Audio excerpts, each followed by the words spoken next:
I normally wouldn't talk about Guy Ritchie. He's so Hollywood, you know? He makes dumb action movies. He's a second-rate Tarantino. I mean, look at this aesthetic. It's just a feature-length lager commercial. Guy Ritchie is the flesh and blood incarnation of the word bloke. So when a patron asked me to talk about Guy Ritchie's film Revolver, I had no idea why. Then I watched it.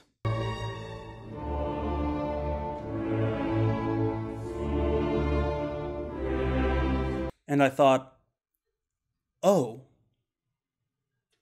that's why.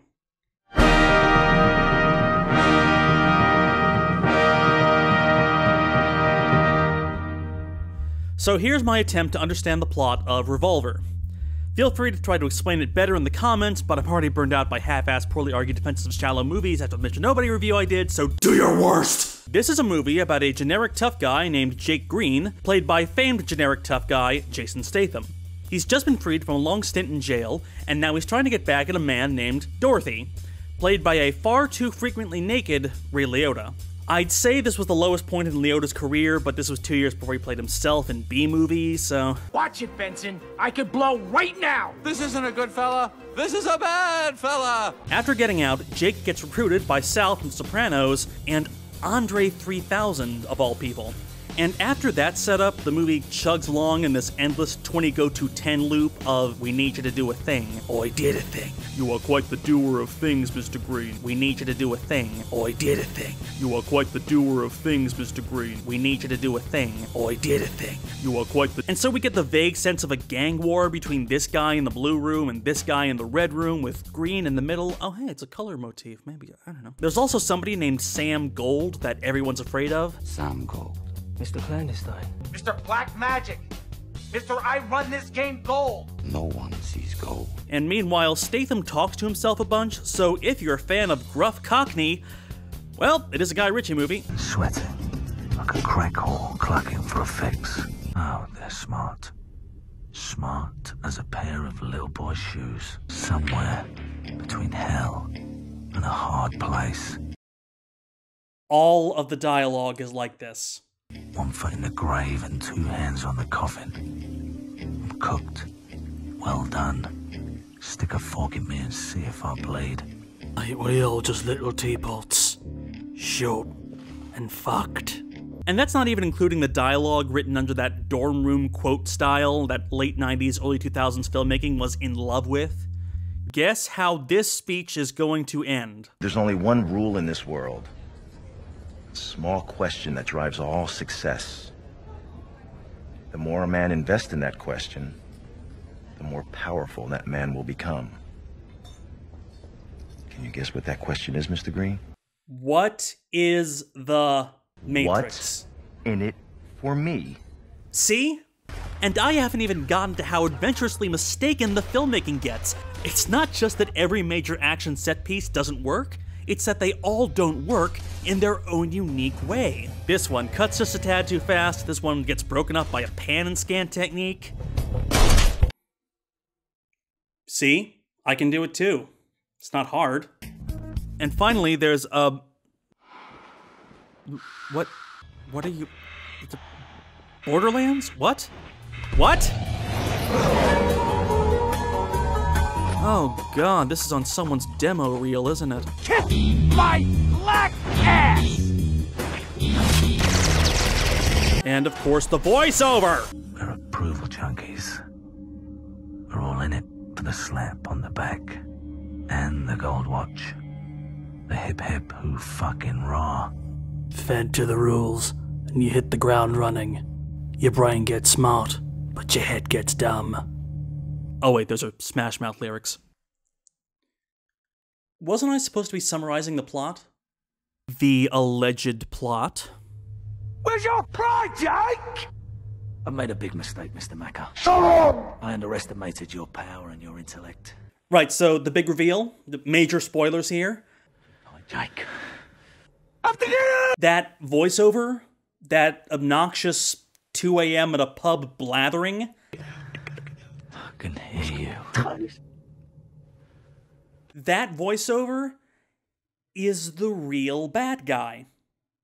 I say you do! Yes.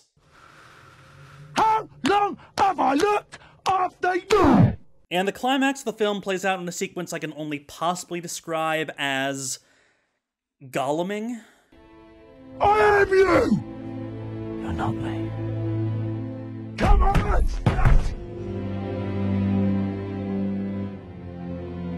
You don't control me.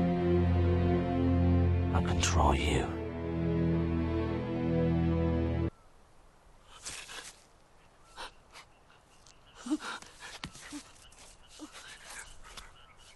We told him to go away. And away he goes, precious. Then, content warning, man panties. Fear me. And so, having killed the voiceover, Jake no longer fears Ray Liotta. Fear me. See, he doesn't fear him. It's a good movie. And finally, we didn't do this because we like you. We did this because we are you. twist. So the problem was that Jake was spending so much time listening to the voice in his head that he wasn't listening to the other voices in his head. What?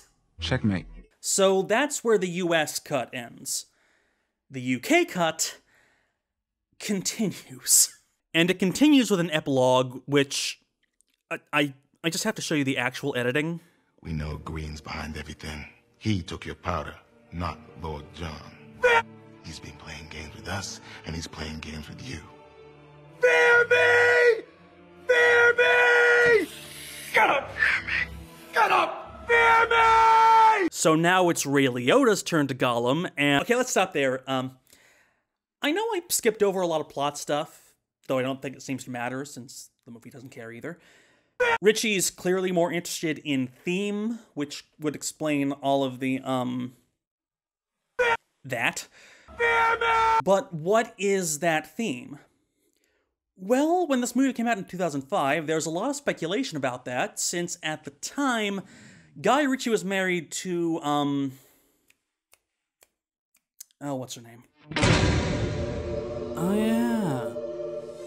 And at this stage in her celebrity life, Madonna was very publicly displaying her interest in an esoteric rabbinical tradition dating to medieval Jewish texts known as the Kabbalah. It had some press coverage. Madonna's doing some Kabbalah thing. You want to do that?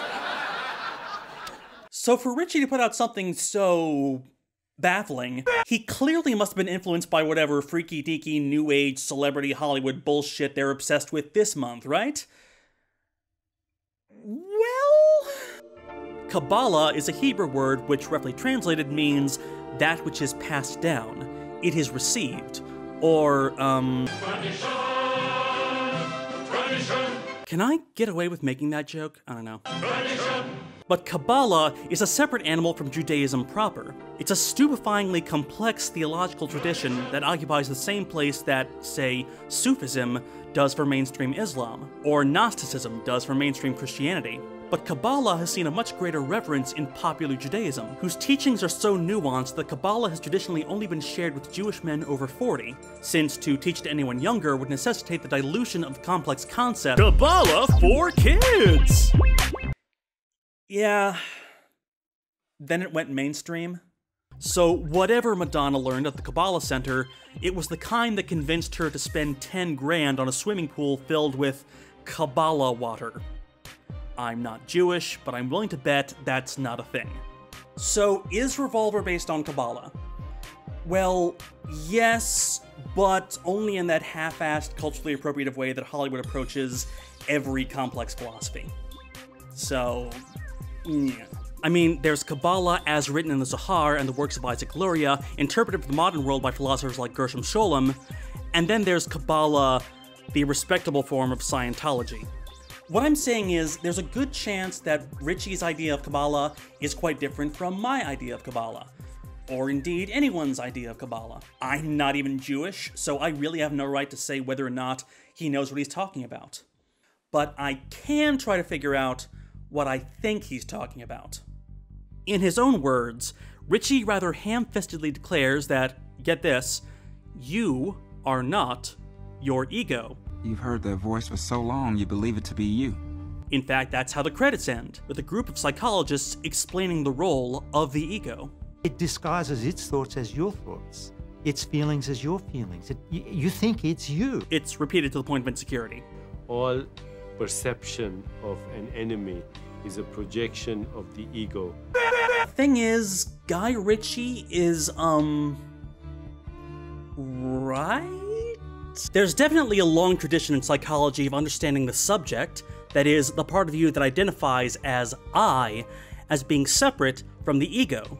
That is, the essence of our consciousness is distinct from the way that we identify that consciousness. You can see it in Lacanian psychology, where the ego is something created by the subject during the mirror stage. You can see it in the Christian tripartite man, composed of a mortal body, the immortal soul, and the Holy Spirit. You can see it in the poetry of Whitman and Baudelaire, who would both write in first person as if speaking to their own souls. And yes, Simpsons did it. $20 can buy many peanuts. Explain how. Money can be exchanged for goods and services. Now, as far as I can tell, Kabbalah doesn't have much to say about the nature of the self, but it does have plenty to say about the relationship between God and humanity. There's also a long tradition in Judaism of the distant, unknowable Godhead, the infinite being from which all knowledge flows. Kabbalists call this the Ein Sof, the true form of God before manifesting on Earth. It manifests on Earth through what's known as the Sephiroth. No, get that away. The Sephiroth, meaning roughly enumeration, maps out the path that divine knowledge travels from the Ein Sof and reaches our world, with each Sephira, or emanation, representing a different way in which the infinite manifests. There's a central column, a left masculine column, and a right feminine one. I've read theories that gruff, macho Vincent Pastore and slick, dapper Andre Benjamin represent these masculine and feminine aspects, but if that's true, then why not make Benjamin's character a woman? Or would that require a female character who isn't a silent nude prop with a gun? Guy. But more likely, the meaning is in the names. Jake is mentored by two men named Avi and Zach. Avi, Zach, Jake. Abraham, Isaac, and Jacob, the three patriarchs of the Israelites. And Jacob, as the protagonist, is fitting. This is the same Jacob who dreamt of Jacob's ladder, and wrestled with an angel, giving him the name Israel, he who wrestles with God. Another Hebrew name in the film is Samuel, the name of God. Of course, it's shortened to Sam. Do you know who Sam Gold is, Mr. Green? The distant, unknowable Godhead, physically absent, but his presence maintained through the belief in his power. Enter the Kabbalah Center, teaching Judaism scrubbed of any actual Jewish rituals, myths, or practices, diluted into a sort of what is my purpose in life self-help guide, and I can start to understand how this cosmology can morph into a generic, you are your own worst enemy mantra. Human sin caused the rift between humanity and God, and it is human ego that prevents God's knowledge from entering you, and therefore... Fear me! So Guy Ritchie's not wrong, he's just not as right as he thinks he is. Then again, what's right for Ritchie? Is he trying to preach a distilled form of Kabbalah? Is this the dramatization of a form of New Age therapy? Or is everything I just said about this movie pulled entirely out of my ass? Yeah, that's possible, I guess. But why bother trying to look for subtext in a film that's built entirely out of text? Forget the filmmaking, forget the storytelling. Revolver's real failing is that its meaning is too clear. You are not your ego, destroy it. It's a bumper sticker of a message. And yes, there might be nuances to delve into there, but honestly, I'm not sure Ritchie was mature enough to do that delving. Ironically, maybe the only thing that's holding Guy Ritchie back is Guy Ritchie. His own ego, his own devotion to style, his own language. Hell, just the choice to tell this parable within the confines of a straightforward gangster action shoot-'em-up, with all the macho pupiness and necessary body count and stupid genre cliches it entails. Because it's not that Kabbalah is a shallow philosophy, it's being hampered by a shallow genre. That said, this movie is hilarious in the worst way, so if you're looking for a bad movie night, 0 out of 10, highly recommended, would hate watch again. Checkmate. Fear me! So, want to watch a movie that's actually about Kabbalah?